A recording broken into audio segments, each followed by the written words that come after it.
Послание молодежи будущего. Москва, 9 мая 2045 года.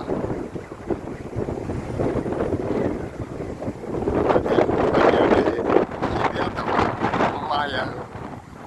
Вспоминаем героев, кто погиб в ту войну, защищая сердце мирное нашей страны.